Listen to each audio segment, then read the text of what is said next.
Hey everyone, so I have the most beautiful coach to bring to you today on the episode that we have coming up, and that is Jenne Sharpe, who is an intuitive coach, energy practitioner as well. And I really am so excited to bring her expertise to you because she is all about intuition, and intuition as a business owner is something I know we all need to think about and talk about. So Jenne, thank you so much for being on the podcast. Yes, thank you for having me. I'm so excited to be here. Amazing. So would you just like to tell our audience a bit about what you do, who you are, and maybe your journey to this point as well? Because I think we all want to know that. That's always interesting. Yeah, so I live in the Pacific Northwest in the United States, and I work as an intuitive guide and coach for women. I really love to help them, not just do the things they want to do, but answer their soul's calling, following those things that really light them up that, maybe they have been scared to follow at this point, but, they can't get it off their mind and they know they were made for more. Those are the women that I really love to work with. So my journey to this point is similar to so many other people as far as, coming into a really difficult point in your life. And sometimes we think that, we're in like a tragedy and this is terrible and nothing's ever like going to get better. But the truth is that like so many amazing things can, bloom and come from bad experiences. And for me, that was ending a marriage. I was going through a divorce. It was happening right after my dad passed away. I ended up moving back home across the country, and it really felt like I was failing. Like I had failed at marriage, and I didn't. What was I doing with my life? I had no idea. But yet, it also felt like a huge opportunity to get to know myself and what I wanted to do on this planet. And so from there, I started taking different classes, like classes called like Find Your True North, or, classes to become attuned to Reiki, and just, following different things like that. And then one day I saw I felt like a Facebook ad for this coach running a challenge. And she was all about law of attraction. And so I thought it was kind of dumb. I hadn't really heard of it before. And I was like, this sounds really hokey, but I signed up for it. And from there, I ended up signing on with her as a client within her group coaching program and kind of finding my people, finding a community, being able to go to her like in-person masterminds. And I just got like so excited seeing not just my own transformation, but all of the people around me and how they were transforming, the way that she worked with everyone and was able to take them so deep within to their, like the depths of their soul. And the transformations happened so fast, and it just became a curiosity. Like, can I do that too? Is that something I'm capable of? So that's kind of where my journey started as far as, becoming a coach. Amazing. I just want to ask you a couple of questions. Well, so many questions from that, but particularly when you were going through this horrendous time in your life, did you have a feeling, an intuition that this was a kind of a part of your journey that you would come out of the other side, or did you really have to take like those steps that you did take, which was to actively go and find the help? Did you have a feeling or a knowing that this was all part of the story? I don't think like at the very start of it, I think I was just so in it that it just felt like heartbreak. But as it started to progress, as far as, the moment that, the heartbreak started to moving over a few months, over the next the next year type of thing, I started getting this feeling of like, this is freedom.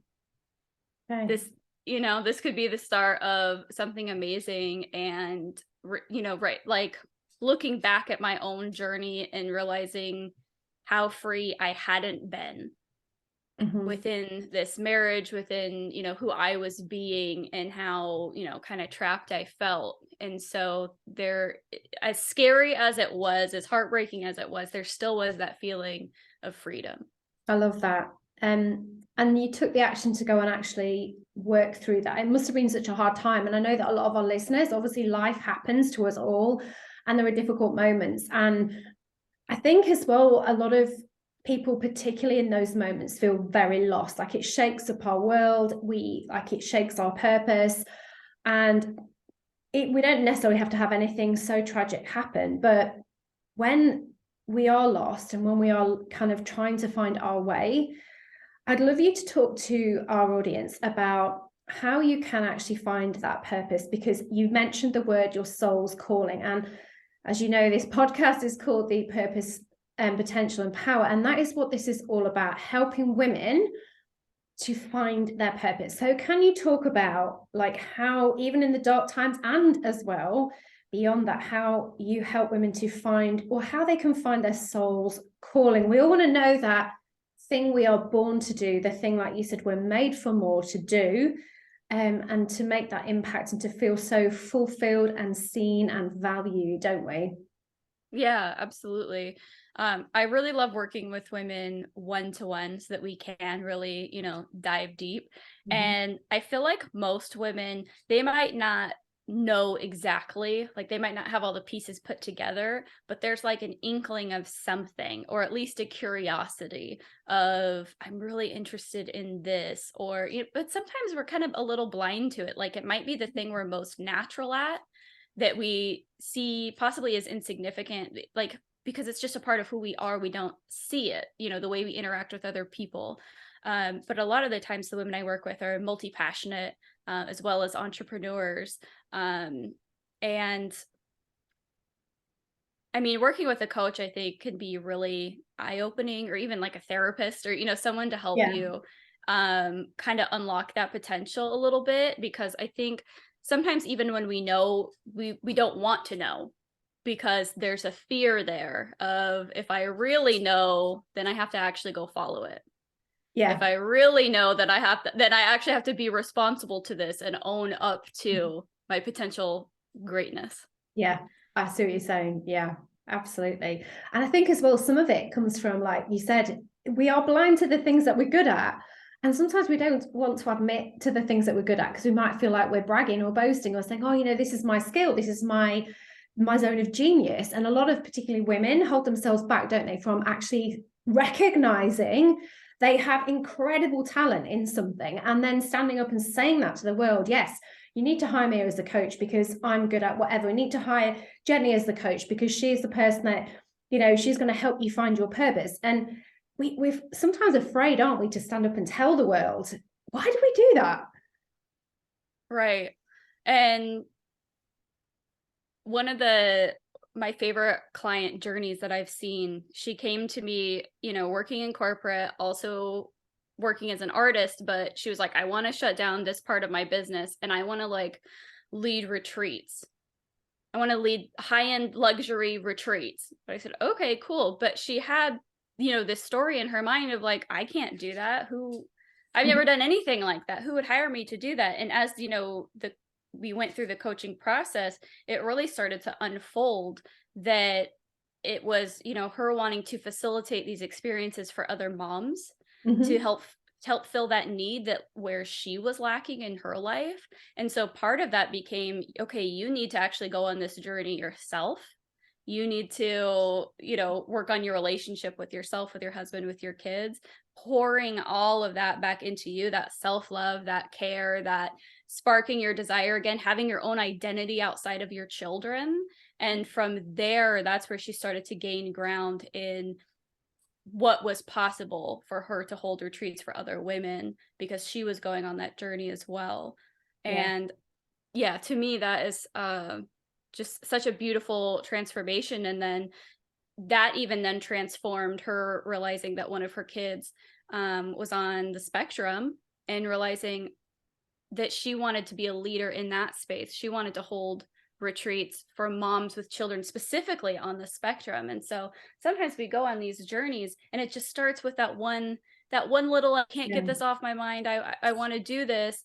But you have to start moving on the journey for it to unfold. She could not have known where it was going to go had she not just taken that first step.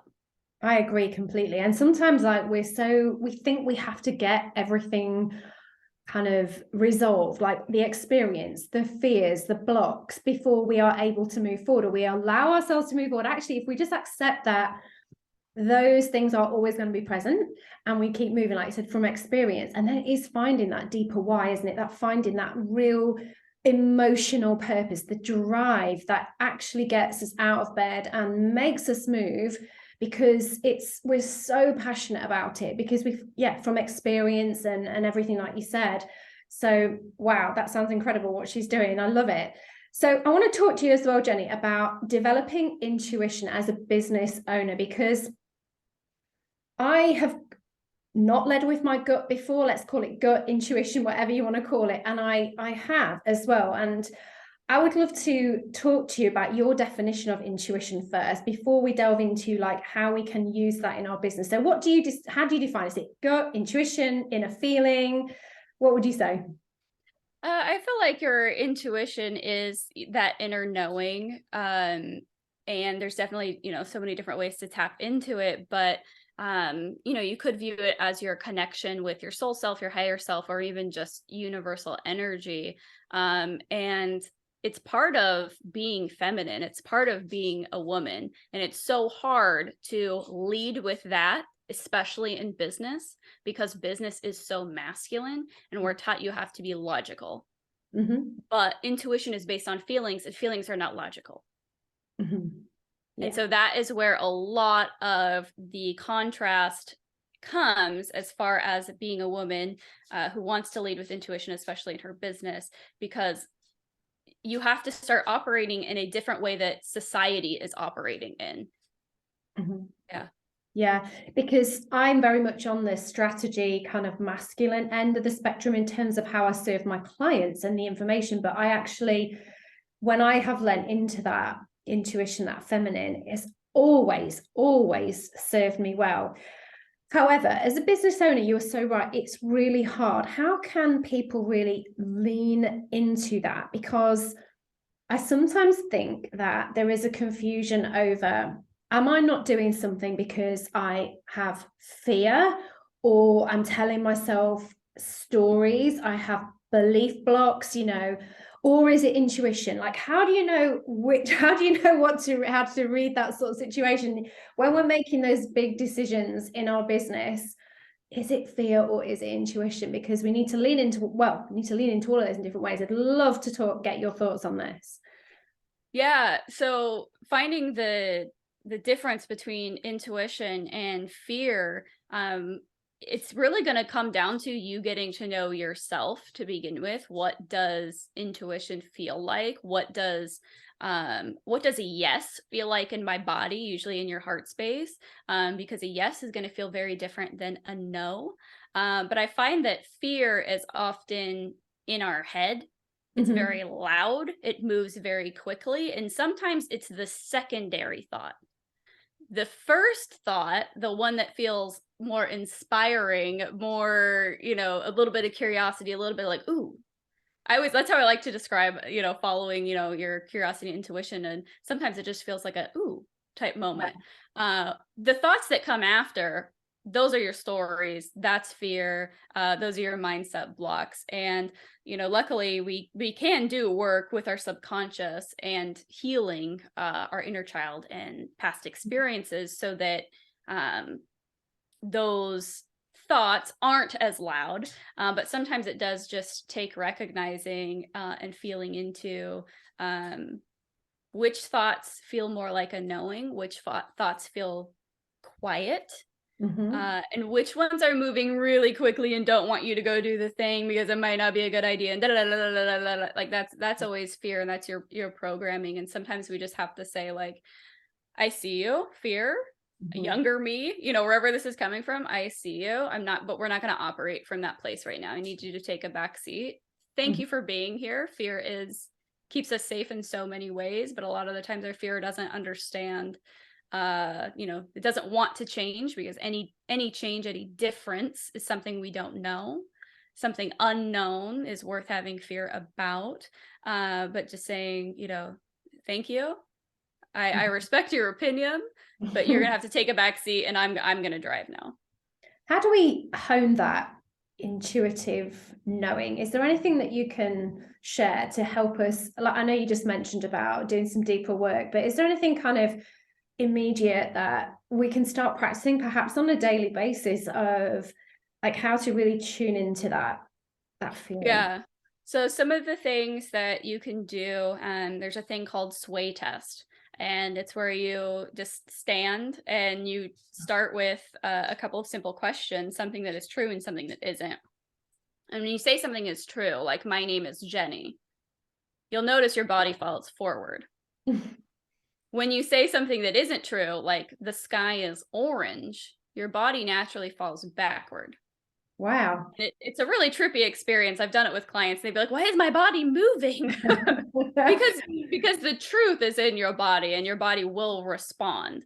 And I've gotten to the place where I don't even need to stand up and do it. I just know what it feels like in my chest. When I say something that is true, it feels very calm in my chest. It feels very open and peaceful. When I say something that isn't true, it starts to feel like the space is collapsing and getting cringy, and it just really doesn't feel good.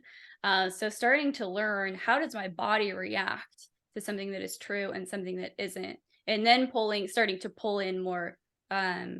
Which decision should I go with? Mm-hmm. Do I want to go with this, or do I want to go with that? And noticing, how does my body respond to this? Wow. I love that. I'm standing up right now as soon as we're done.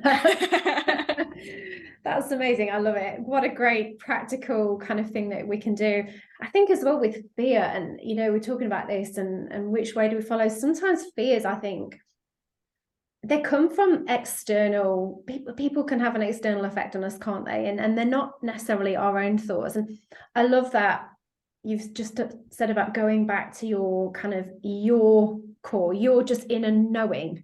It's all about you, isn't it? It's recognizing what's external and the fears, what, like you said, are not real, and that inner knowing. So when we're talking about as a business owner, we do make big decisions. We're required to make decisions all the time. What can stop us from following our intuition as an entrepreneur, and what can we do about it? I mean, the way our society works, I think in general, stops us from following our intuition.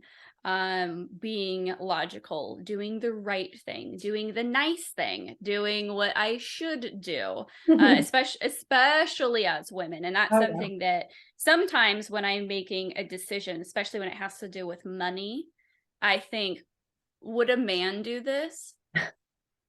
Because men are very unapologetic about how they operate within business. Not that they are mean, but they are very good at standing their ground with their boundaries, especially with money. And women are generally not. Mm-hmm. We tend to apologize a lot for how we feel, how we speak. Did we possibly make somebody uncomfortable? And really second guess a lot. And I feel like that can hinder us so much, just getting into, I need to be nice, I need to not hurt anybody's feelings, when really we need, oh, I can't be selfish. No. You need to be selfish. This is your life. Do you need to hurt other people? Do you need to be greedy and hold on, and that to the point that it will hurt others? No. But do you need to put yourself first and you have your best interest at heart? Yes. So sometimes even just thinking like, okay, well, oh, should I give them a discount because of the weather happened and they couldn't but this is my cancellation policy. No, stick with your cancellation policy. You do not need to be nice. What would a man do? Would a man give a discount? Like, would he give a refund? Or no, he wouldn't. No. No.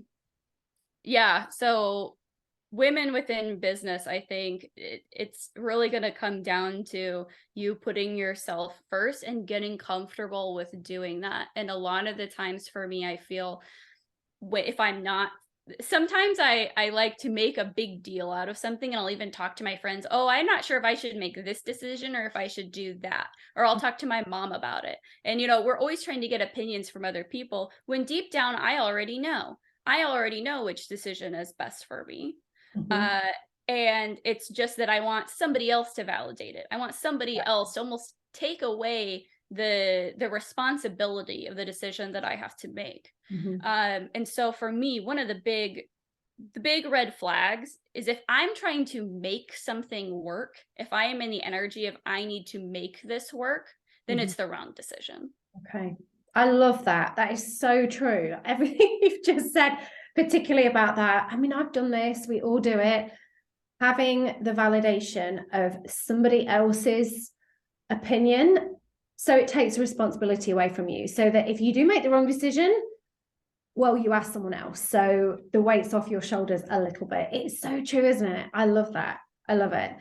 Well, honestly, this has been incredible, Jenny. And this is why I bring experts like you onto this podcast, because this is a part of business that I am not an expert in. And I take my hat off to you. This has been fantastic and so helpful for our listeners. I know we'll put all of this detail in the show notes, but can you just tell people where they can go and find you and where's the best place to connect?